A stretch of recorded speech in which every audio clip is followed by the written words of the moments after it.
अस्सलाम वालेकुम dear students. आज का हमारा जो स्टडी टॉपिक है वो है about the importance of bacteria.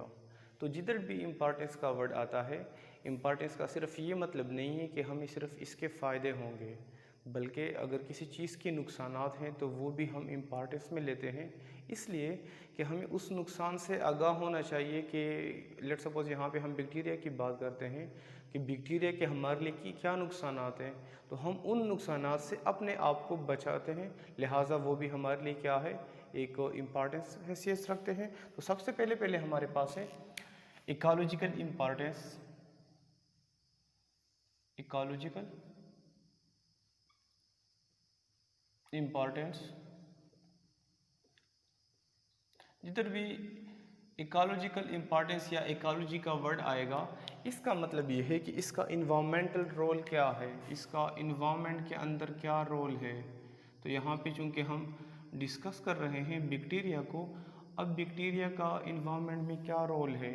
Is we are already discuss in previous lecture that bacteria are found everywhere, और हर जगह क्यों मौजूद है, बिकॉज ऑफ चूँकि उसके अंदर क्या होते हैं, जीन्स होते हैं, और वो क्या कर लेते हैं, उसको एडाप्ट कर लेते हैं हर जगह पे, जिसकी वजह से हम कहते हैं कि they are highly adaptable and are found everywhere. Bacteria are highly adaptable and found everywhere, हर जगह पे मौजूद होते हैं। बैक्टीरिया की वजह से क्या कर लेते हैं, चूँकि बैक्टीरिया एक डिकम्पोज़र का काम कर लेते हैं, लिहाजा ये इन्वामेंट को क्लीन होने में मदद देते हैं, जिसकी वजह से इसको हम कहते हैं कि they are also called as the cleaner of environment, या they are also called as the scavengers of environment. किस तरह क्लीन कर लेते हैं, स्कैवेंजर्स, या इसके लिए हम वर्ड यूज़ करते हैं cleaner of environment. Cleaner of environment, किस तरह क्लीनर ऑफ इन्वामेंट है, क्योंकि जितने भी लिविंग ऑर्गेनिजम्स है वो प्लांट से या एनिमल से जब उसकी क्या होती है, डेथ होती है, वो डेथ होके ज़मीन में चले जाते हैं। अब इनके साथ बैक्टीरिया ना होते तो वो तो अपनी जगह पे रहते और इन्वामेंट क्या होता, गंदा हो जाता। लिहाजा जितने भी प्लांट से या एनिमल से बैक्टीरिया क्या कर लेते हैं, उन ऑर्गेनिक कंपाउंड की डिकम्पोजिशन कर लेते हैं, और उस डिकम्पोजिशन की वजह से न सिर्फ वो क्या कर लेते हैं, सफाई कर लेते हैं, बल्कि न्यूट्रिएंट्स भी इन्वायरमेंट को प्रोवाइड कर लेते हैं, और वो न्यूट्रिएंट बार बार यूज़ होता है, जिसको हम बोलते हैं रिसाइकलिंग बोलते हैं। किस तरह कि फॉर एग्ज़ाम्पल ये क्या है, ये कोई लिविंग ऑर्गेनिज्म है, इसकी क्या हो गई, डेथ हो गई। अब बैक्टीरिया क्या कर लेते हैं, लेट सपोज ये क्या है, बैक्टीरिया है, बैक्टीरिया इनकी ब्रेक डाउन कर लेते हैं, छोटी पीसेस में डिवाइड करके सफाई भी कर लेते हैं, साथ साथ में इन्वायरमेंट को क्या प्रोवाइड कर देते हैं, न्यूट्रिएंट्स भी देते हैं, और वही न्यूट्रिएंट्स दोबारा से क्या कर लेते हैं, लिविंग ऑर्गेनिज्म, यानी दोबारा से लिविंग ऑर्गेनिज्म फिर यूज़ करके, और वही लिविंग ऑर्गेनिज्म की फिर डेथ हो जाती है। तो इस प्रोसेस को हम बोलते हैं रिसाइकलिंग, यानी रिसाइकलिंग न ख़त्म होने वाली एक हमारे पास प्रोसेस है। तो ये रिसाइकलिंग कर लेते हैं, बहुत सारे हमारे पास एलिमेंट्स है, लाइक नाइट्रोजन है हमारे पास, कार्बन है, फास्फोरस है एंड सल्फ़र है। तो ये क्या कर लेते हैं, इन एलिमेंट्स की रिसाइकलिंग कर लेते हैं। सेकंड नंबर पे हमारे पास जो इम्पॉर्टेंस है बैक्टीरिया की, वो है हमारे पास economic importance. Economic importance of bacteria.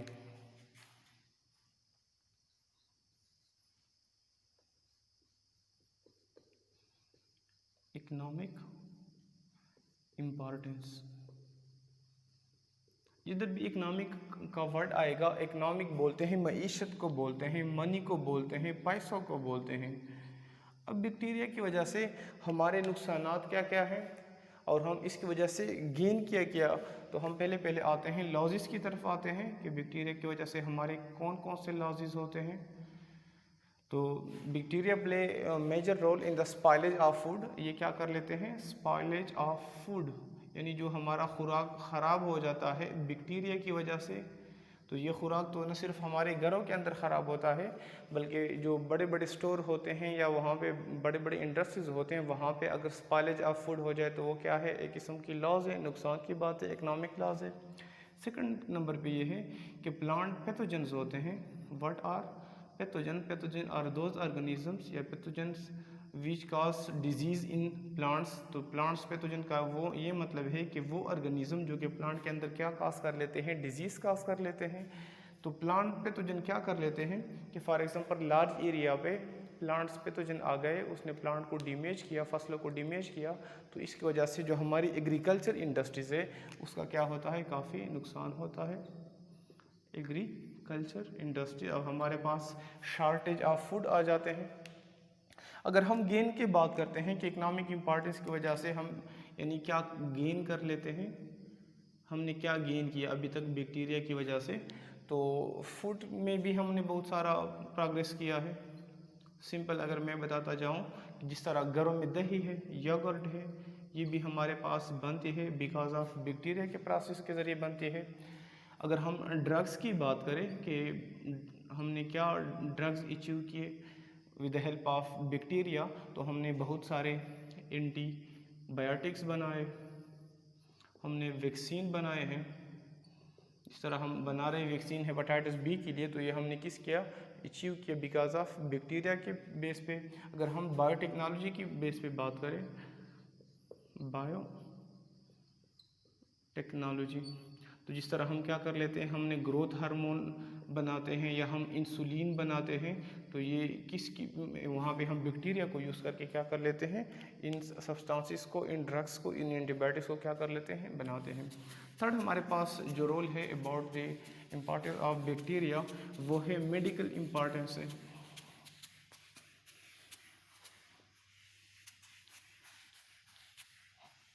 Third है हमारे पास medical importance. In the field of medicine, what are the importance of bacteria?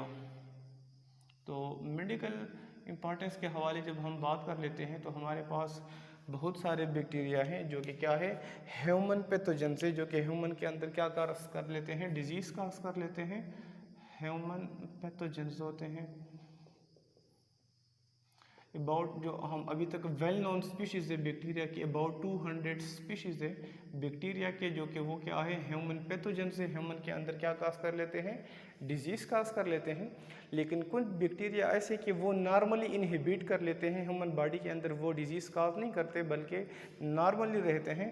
Normally inhibited bacteria inside the body of living organism, normally inhibited bacteria, कि वो नुकसान नहीं देते बल्कि क्या कर लेते हैं, फ़ायदा देते हैं। जिस तरह हमारे पास क्या है, इसका एग्जांपल, बेस्ट पॉसिबल एग्जांपल है विटामिन के प्रोड्यूसिंग बैक्टीरिया, यानी वो बैक्टीरिया जो कि विटामिन के को प्रोड्यूस कर लेते हैं। और विटामिन के तुम लोग जानते हैं कि इसका रोल किस चीज़ में है, इसका जो इम्पॉर्टेंस है वो है ब्लड को एगुलेशन में है, या सिंपल कह सकते हैं कि ब्लड क्लॉटिंग में है, ब्लड क्लॉटिंग फैक्टर में इसका इम्पॉर्टेंट रोल है। यानी अगर खून किसी बंदे को ज़ख़म आता है, तो ज़ख़म के भरने में, खून के रोकने में कौन सा विटामिन इम्पॉर्टेंट रोल अदा करता है, that is vitamin K. And vitamin K is produced by the normally inhibited bacteria. तो that's all about the importance of bacteria. इसके बाद हम आते हैं कंट्रोल ऑफ बैक्टीरिया या कंट्रोल ऑफ माइक्रो ऑर्गेनिजम्स, कि जिधर हमारे पास माइक्रो ऑर्गेनिज्म की इम्पॉर्टेंस होती है वहाँ, यानी जिस तरह मैंने पहले ही बात की कि इसके नुकसानात भी होते हैं, तो हम उसको किस तरह कंट्रोल कर लेते हैं, कंट्रोल ऑफ बैक्टीरिया।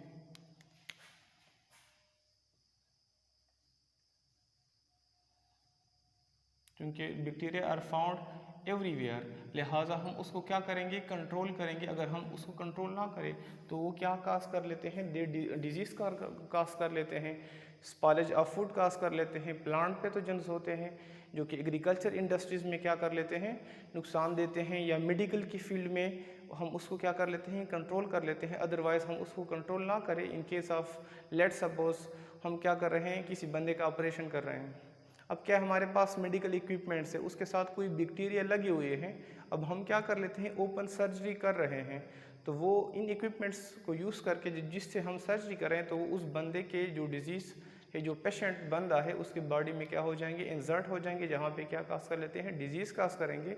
लिहाजा हम किस तरह बैक्टीरिया की स्प्रेड को यानी बैक्टीरिया की रोकथाम हम किस तरीके से कर लेते हैं।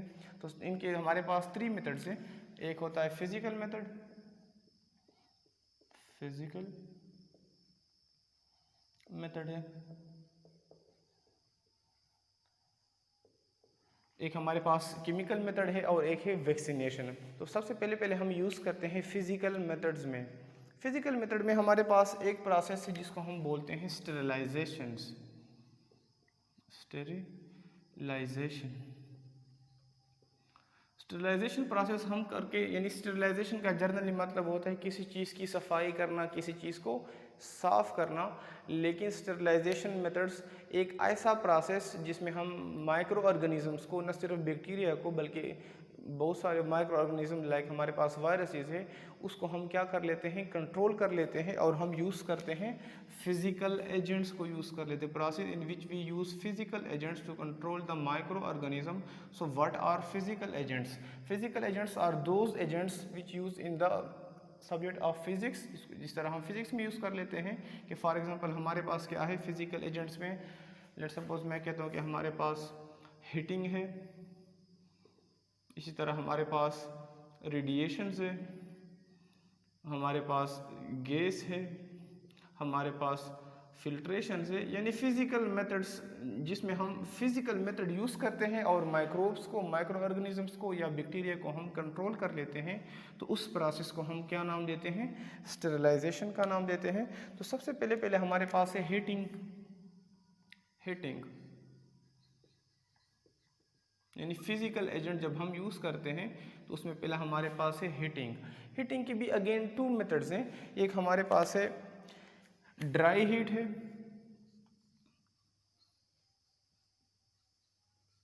और एक हमारे पास है मॉइस्ट हीट है। ड्राई हीट क्या होता है, यानी कि हम क्या कर लेते हैं, किसी चीज़ को आग से गर्म कर लेते हैं। अब ड्राई हीट में जब हम किसी माइक्रोब्स को, फॉर एग्जांपल स्टेरिलाइजेशन का प्रोसेस कर रहे हैं, हम किसी चीज़ को गर्म कर रहे हैं, तो उसमें माइक्रोब्स किस तरह मरते हैं, उनकी बॉडी में क्या चेंजेस आते हैं। तो एक्चुअली इसमें यह होता है कि इनकी जो केमिकल कंस्टिट्यूएंट होती है, इनकी ऑक्सीडेशन होती है, oxidation of chemical constituent, oxidation of chemical constituents. यानी जो माइक्रोब्स है इनकी बॉडी के अंदर जो केमिकल्स है उसकी क्या हो जाती है, ऑक्सीडेशन हो जाती है। अब ऑक्सीडेशन किस तरह होती है, मैं यहाँ से एक एग्जांपल सा है, इससे रिलेवेंट तो नहीं है, इररिलेवेंट है, लेकिन तुम लोगों को उस एग्जांपल के साथ तुम लोगों को क्लियर हो जाएगा कि ऑक्सीडेशन ऑफ केमिकल कंस्टिट्यूएंट से माइक्रोब किस तरह मरते हैं। इस तरह हम कहते हैं कि हमारे पास क्या है, वाटर है, H2O है। तो H2O क्या है, वाटर हमारे लाइफ के लिए इम्पॉर्टेंट है। अब इस H2O की यानी लाइफ प्रोसेस को चलाने के लिए इम्पॉर्टेंस हम कहते हैं कि about 70% of human body consist of water. लेकिन अगर इस वाटर की केमिकल यानी इसकी जो केमिकल कंपोजिशन है, लेट्स सपोज मैं इसकी ऑक्सीडेशन कर लेता हूँ, तो यही वाटर हमारे पास बन जाएगा H2O2 यानी हाइड्रोजन परऑक्साइड।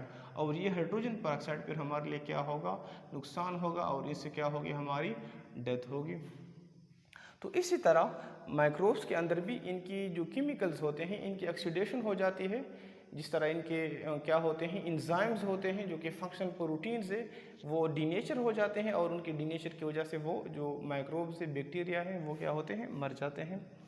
अगला हमारे पास हीटिंग में प्रोसेस में से है वो है मॉइस्ट हीट। मॉइस्ट हीट जिसके लिए हम यानी तुम लोग वर्ड यूज़ कर सकते हो स्टीम का, कि स्टीम के ज़रिए हम क्या कर लेते हैं, किल करते हैं बैक्टीरिया को, माइक्रो ऑर्गेनिजम्स को किल कर लेते हैं। तो इसमें से हम क्या कर लेते हैं कि यहाँ पे होती है coagulation of protein, coagulation of protein, यानी जो माइक्रोब्स है उनकी बॉडी के अंदर जो प्रोटीन्स है, फंक्शनल प्रोटीन होते हैं लाइक एंजाइम्स होते हैं, वो क्या होते हैं, इनकी कोएगुलेशन हो जाती है। कोएगुलेशन बोलते हैं, जम जाने को बोलते हैं। सिंपल सा एग्जांपल मैं दूंगा कोएगुलेशन को। हमारे पास होता है अंडा होता है, एग। अब एग नॉर्मल क्या होता है कि इसके अंदर एक सफ़ेद सा कलर होता है जिसको हम कलरलेस बोलते हैं और दरमियान में जर्दी से।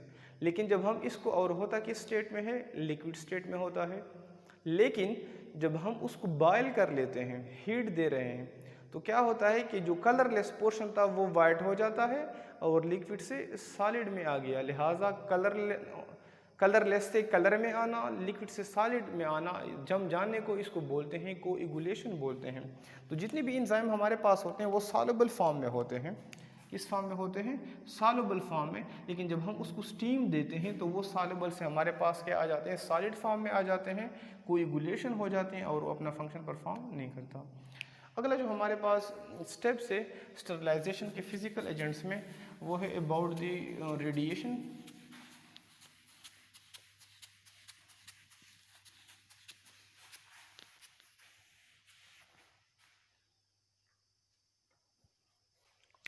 अगला हमारे पास है रेडिएशन का। हीटिंग में हमारे पास दो थे, एक मॉइस्ट हीट था, एक ड्राई हीट था। तो थर्ड हमारे पास बनता है रेडिएशंस। रेडिएशन, यहाँ पे हम जो माइक्रो ऑर्गेनिजम्स को स्टरलाइजेशन के प्रोसेस में या माइक्रो ऑर्गेनिज्म को किल करने के लिए हम रेडिएशन यूज़ करते हैं, वो है हमारे पास इलेक्ट्रोमैग्नेटिक रेडिएशंस। इलेक्ट्रोमैग्नेटिक रेडिएशन, और ये एक ऐसे रेडिएशन है जिसके लिए मीडियम की ज़रूरत नहीं होती। जिस तरह के सूरज के रेडिएशन से, तो उसके लिए किसी मीडियम की ज़रूरत नहीं होती। तो इनके ज़रिए हम क्या कर लेते हैं, माइक्रो ऑर्गेनिज्म को किल कर लेते हैं। और इसके पास जो एनर्जी वो है अबाउट 300 नैनोमीटर। 300 नैनोमीटर जो कि मोस्ट इफेक्टिव है। मोस्ट इफेक्टिव क्यों है ये मैं समझा देता हूँ तुम लोग को। इसके साथ हमारे पास एक रिलेशन है जिसको हम बोलते हैं एनर्जी रिसिप्रोकल टू वेवलेंथ। यानी क्या होगा, जितना वेवलेंथ कम होगा एनर्जी क्या होगी, इतनी ज़्यादा होगी, या एनर्जी जितनी कम होगी वेवलेंथ ज़्यादा होगा। तो हमारे पास यहाँ पे क्या है, एनर्जी ज़्यादा है, वेवलेंथ कम है, जिसकी वजह से ये क्या है, मोर इफेक्टिव है। यहाँ ये क्या कर लेते हैं, इस वजह से ये क्या कर लेते हैं, माइक्रो ऑर्गेनिजम्स को किल कर लेते हैं। और जो मोस्ट इफेक्टिव है वो है गामा रेडिएशन से हमारे पास। गामा रेडिएशन, ये भी जो हमारे पास एक्स रेडिएशन है उससे भी ज़्यादा क्या होते हैं, इफेक्टिव होते हैं। अगला जो हमारे पास प्रोसेस है स्टरलाइजेशन का फिजिकल एजेंट्स में, वो है अबाउट द फिल्ट्रेशन। फिल्ट्रेशन किस चीज़ को बोलते हैं, हमने वर्ड यूज़ किया था फिल्ट्रेशन का चैप्टर नंबर 4 में भी यूज़ किया था। या हम वायरसेस के चैप्टर में हम डिस्कस कर रहे थे कि हमारे पास कोई मेम्ब्रेन से होते हैं, पुर्सिलिन फैक्टर से होते हैं जिससे वायरस पास होते हैं, बैक्टीरिया पास नहीं होते। लेकिन फिल्ट्रेशन का प्रोसेस हम उस वक्त अप्लाई करते हैं कि हमारे पास ऐसा सब्सटेंस है जिसको हम हीट देंगे तो या कोएगुलेशन होगी या डीनेचर होगा, या हम रेडिएशन देंगे तो उसकी जो नेचुरल फॉर्म है वो लास्ट होगा, स्टेबल नहीं होगा। तो उसको हम क्या कर लेते हैं, सेपरेट कर लेते हैं, यानी उस सब्सटेंस को हम बैक्टीरिया से पाक कर लेते हैं with the help of filtration. तो फिल्ट्रेशन में हम क्या यूज़ कर लेते हैं, फिल्ट्रेशन सिंपल सा बता देता हूँ। जिस तरह तुम लोग चाय के कप के ऊपर पोना रखते हो, तो पोने में तुम लोग जब चाय डालते हो पत्ती बाहर रह जाती है, चाय नीचे चली जाती है। इसी तरह हमारे पास कोई सॉल्यूशन है, उसमें क्या होते हैं, बैक्टीरिया होते हैं। तो मेम्ब्रेन सा लगा लेते हैं, बैक्टीरिया ऊपर रह जाती है, जो सॉल्यूशन है वो, यानी बैक्टीरिया को सेपरेट करते हैं फ्रॉम दैट सब्सटेंस और फ्रॉम दैट सॉल्यूशंस। तो इसमें भी हमारे पास यूज़ कर लेते हैं फिल्ट्रेशन का प्रोसेस। एंटीबायोटिक्स के लिए यूज़ कर सकते हैं। इसके साथ साथ हमारे पास हार्मोन्स के लिए भी यूज़ करते हैं, और हम यूज़ करते हैं इसको सीरस के लिए। एंटीबायोटिक्स भी तुम लोग जानते हो, हार्मोन भी जानते हो। What are serous? सीरस हमारे पास जमा है, प्लूरल है सीरम की। किस चीज़ की? सीरम की। What is serum? ब्लड को देखे, यानी हमारे पास ब्लड है, तो ब्लड में दो चीज़ें होते हैं। एक होता है ब्लड सेल्स, और सेकंड नंबर पे इसमें होता है प्लाज्मा। क्या होते हैं? प्लाज्मा। तो प्लाज्मा के अंदर अगेन टू चीज़ें होते हैं। एक होता है सीरम, एक होता है फंक्शनल प्रोटीन्स। Functional proteins. तो सीरम या सीरा किस चीज़ को बोलते हैं, जब प्लाज्मा से, यानी हम क्या कर लेते हैं, फंक्शनल प्रोटीन निकाल लेते हैं, तो हमारे पास क्या बच जाता है, सीरम बच जाता है। तो ये हम सेपरेट कर लेते हैं इसी फिल्ट्रेशन प्रोसेस के ज़रिए। तो आज के लिए इतना ही काफ़ी है। नेक्स्ट लेक्चर में हम इंशाल्लाह डिस्कस करेंगे about their chemical methods and the process of vaccination. Allah Hafiz.